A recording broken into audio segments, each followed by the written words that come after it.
com tantos projetos que estás a desenvolver. Agora vamos passar para o seguinte. O Sérgio Bermúdez é catalão. Durante a sua vida morou em 10 cidades de 4 países diferentes. Já tem sotaque estrangeiro até nas suas 2 línguas maternas.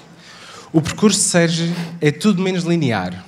Aprendeu inglês na Suíça, português na Espanha e decidiu deixar Barcelona há 8 anos, durante a crise económica, para procurar novas oportunidades na Madeira. Desde que chegou à Madeira, constituiu um grupo de investigação, NeuroRehab, no qual trabalha com outros investigadores das engenharias de psicologia, ciências do desporto e terapeutas. É docente na Universidade da Madeira. Sérgio Bermúdez.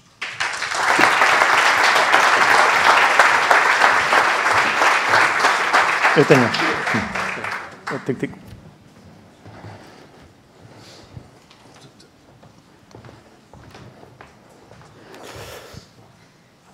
Quando foi-me proposto de vir aqui a falar do meu Entauraíso, tenho que confessar que tive uma certa dificuldade.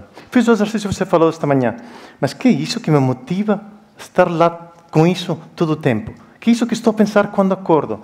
Que é isso que me mantém acordado até as tantas pela noite? Depois de pensar um bom bocado, cheguei à conclusão.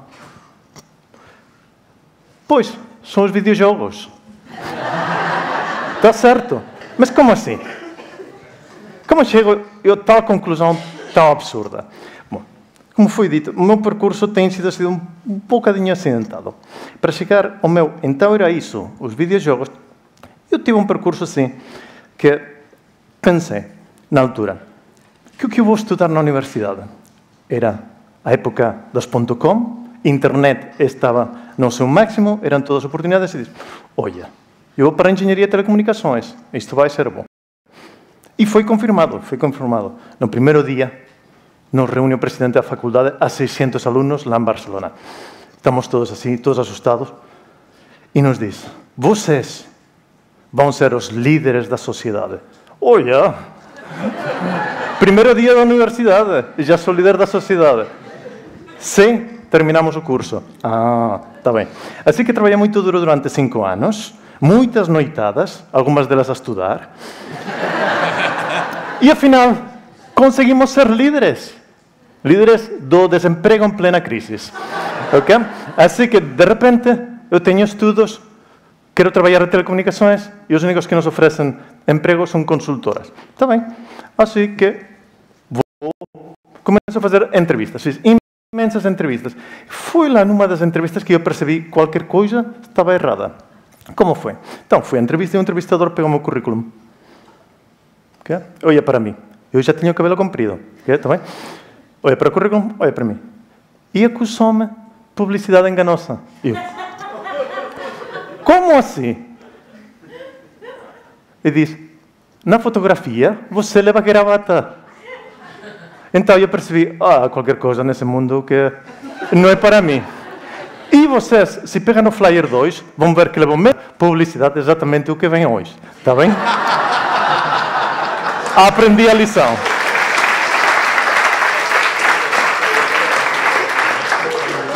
Mas entrei a fotografia e agora lavei a roupa.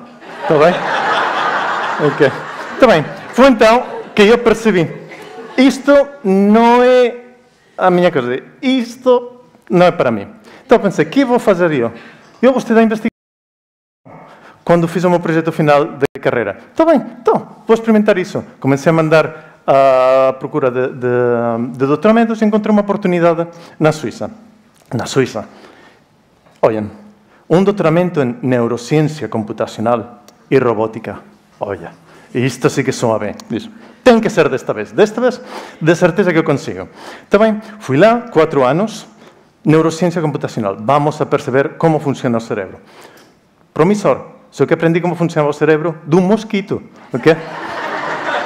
Mas é complexo, suficientemente complexo, não é uma brincadeira. Mas não é bem isso que vai mudar o mundo. E depois, o meu robô ia ser um robô inseto. Pode ser fixe, só que o meu robô inseto acabou por ser assim de grande. Está bem? E a inteligência era não bater nas paredes. Okay? E eu consegui, no 95% dos casos. Okay? E ali foi que eu percebi, se calhar, isto não vai mudar o mundo. Isto eu quero fazer qualquer outra coisa que tenha mais impacto. E voltei para Barcelona. Lá em Barcelona estive num centro de estudos audiovisuais, onde começamos a trabalhar com a realidade virtual. Outra coisa muito fixe, realidade virtual. Que é muito bem. Mas foi no momento em que nós tivemos um projeto com pacientes neurológicos que tinham sofrido um ictus. Lá que tudo de repente começou a fazer sentido. Um percurso bizarro, errático, se calhar que não sabia muito bem onde estava a ir, fez tudo sentido. Por quê? Porque começamos a trabalhar com os pacientes de ictus, que têm uma lesão no cérebro, portanto, a componente de neurociência entrou ali. Começamos a usar robótica assistiva, de repente o meu insecto se tornou útil, e começamos a usar videojogos para os auxiliar no seu processo de reabilitação. E o meu desafio agora é tentar convencer que os videojogos, se calhar, longe de ser uma coisa negativa, podem ser uma ferramenta bem válida para ajudar estas pessoas.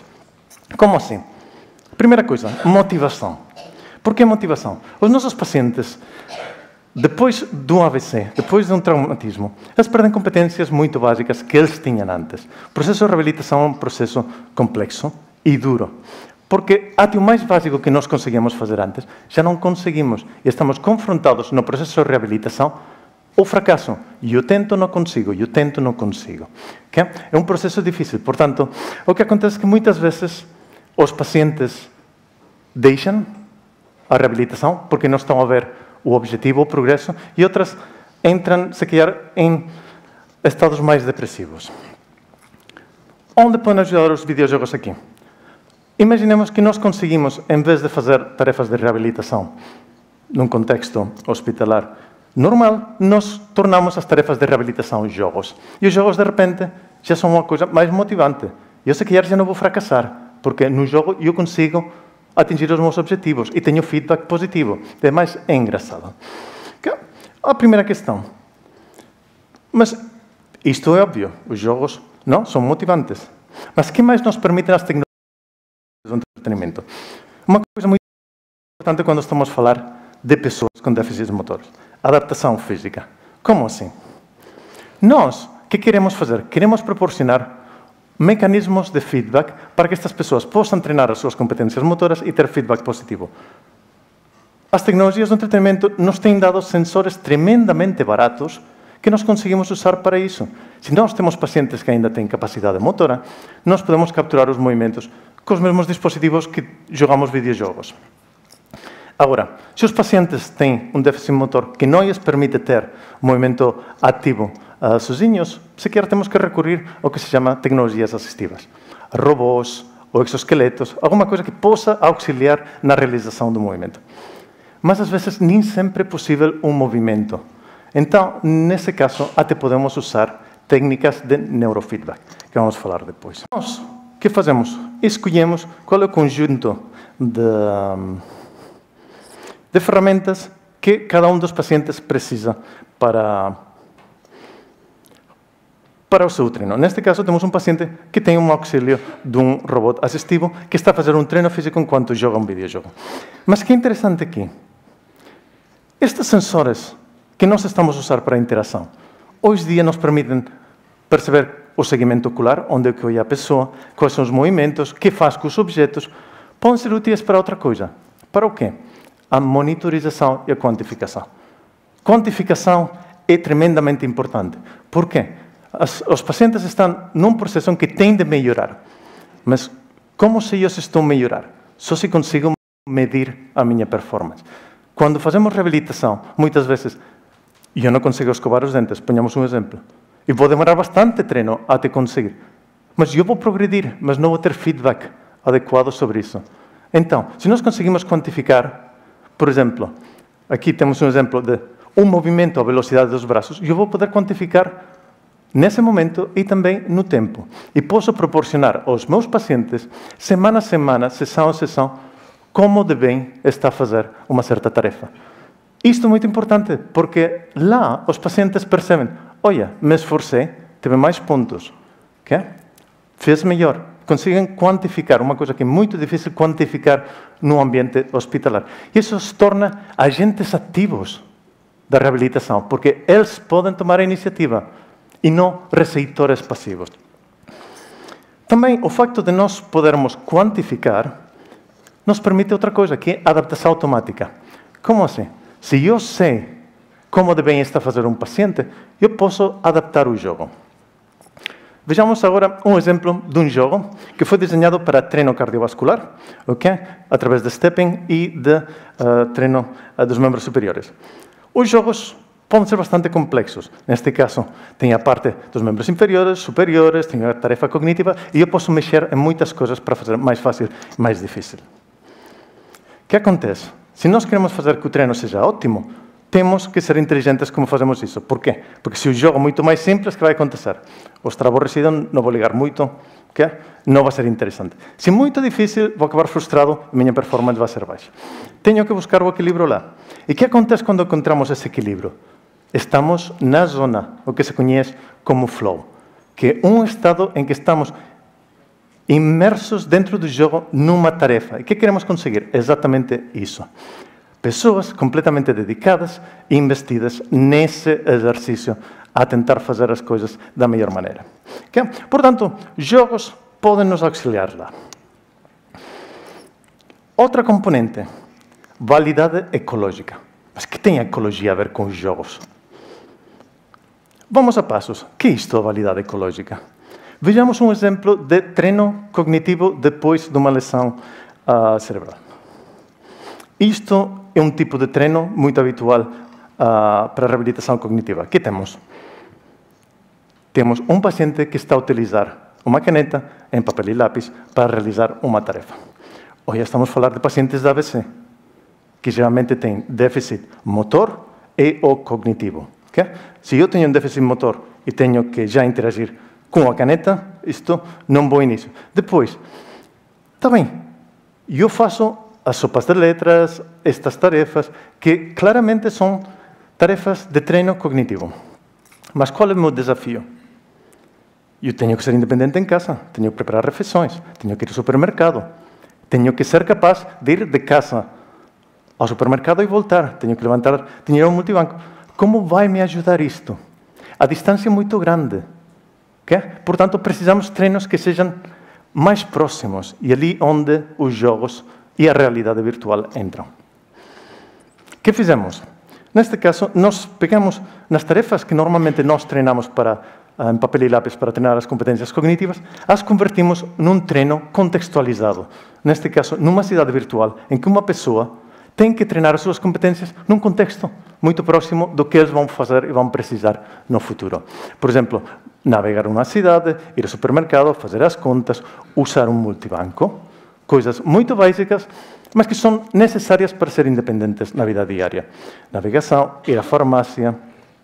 Há um conjunto de tarefas que, assim, são muito mais próximas ao que nós precisamos, que não esse treino mais abstrato. E mais uma coisa que pode parecer pouco óbvia. Neurociência. Agora, estamos a falar de videojogos, está bem, isto tem os sensores, movimento, a realidade virtual. Mas neurociência, e acho que aqui vai fazer a diferença. Quando nós consideramos princípios da neurociência nos videojogos. Vamos passo a passo. O que significa isso? Vou pôr um exemplo de um paciente em particular que não tem movimento ativo, não tem capacidade de movimentar, depois de um AVC, um dos braços. Está bem? Existe literatura abundante que fala do treino mental. Há muitos desportistas que, de facto, usam isso. E que é isto? Se nós imaginamos que estamos a fazer um movimento, áreas do nosso cérebro que são as mesmas que as áreas que eu usaria para fazer um movimento, que são ativadas. Portanto, se eu não posso realizar um movimento, se imagino o meu cérebro que o que tem a lesão vai ser ativado de uma maneira semelhante. E nós podemos fazer isso. E está muito bem. Existe literatura que diz isso é efetivo. Mas agora, o que acontece? Como sei eu se estou a imaginar bem? Qual é o feedback que eu estou a ter? Em que contexto estou eu a imaginar? Lá o feedback é muito importante. Por isso, quando nós criamos um ambiente virtual para proporcionar feedback, Imaginem que eu estou a imaginar uma ação e, de repente, vejo um mundo virtual que está a reagir a esta ação. De repente, tenho mais feedback e o meu cérebro pode perceber o que está a acontecer lá, ativar mecanismos de recompensa, de reconhecimento de ações. Mas isto é muito abstracto. Como que funciona concretamente? Nós utilizamos Brain-Computer Interfaces. Vamos à eletroencefalografia, medimos a atividade aqui, por fora do cérebro, atividade elétrica, e tentamos traduzir a intenção motora, a imaginação, em ações que o computador possa perceber. E como fazemos isso? Se eu sou um paciente e fisicamente não consigo realizar um movimento, vamos lhe dar um corpo virtual. Corpo virtual que consiga controlar através dessa imaginação motora. E, portanto, apresentamos em primeira pessoa um corpo virtual que vai realizar uma ação muito simples. Vai remar para a direita ou para a esquerda para apanhar umas quantas bandeiras que estão lá. Numa espécie de jogo. E como funciona? Temos aqui uma pessoa que tem o Brain Computer Interface, está a ser capturadas as intenções motoras e, como veem, acontecem coisas lá, há movimento dos braços, tudo controlado pelo cérebro, não há movimento físico, mas está a pegar em 2 cilindros. O que são estes 2 cilindros? Tem vibração, tem um feedback táctil. O que significa? Quando esta pessoa imagina, vou mexer o braço direito, assim, visualiza o braço direito mexer, mas também sente a vibração no braço direito. Portanto, estamos a fechar o ciclo intenção e feedback, dando mais ferramentas ao cérebro para poder perceber o que está a acontecer. Será que funciona? Aqui vou falar de um caso, poderia falar de casos que não funcionam, em que vou comparar quando nós fazemos uso dos jogos com e sem ter estes princípios neurocientíficos dos que falei. Este é um paciente que utilizou o nosso sistema durante um treino de 1 mês. O pré é, no início do treino, durante 1 mês esteve a treinar com o Brain Computer Interface e este sistema a remar, e depois temos 1 mês depois do treino. Vemos que melhorou, que é uma linha ascendente, e a linha horizontal indica o que clinicamente são ganhos importantes, que fazem a diferença clínica. Não estadística, sino clínica, quer dizer que pode fazer alguma diferença nas atividades desta pessoa.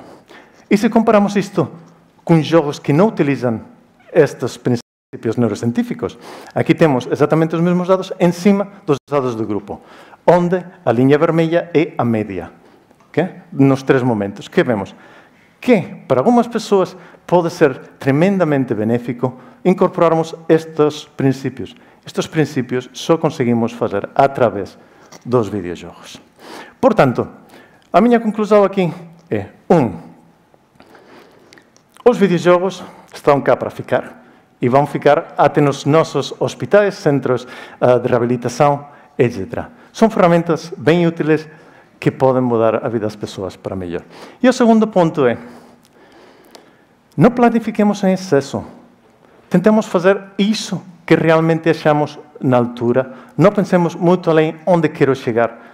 Porque quero defender esses percursos bizarros, acidentados, se calhar erráticos, porque no fim, de certeza, vamos encontrar um desafio mais bem interessante que se não tivermos feito. Obrigado.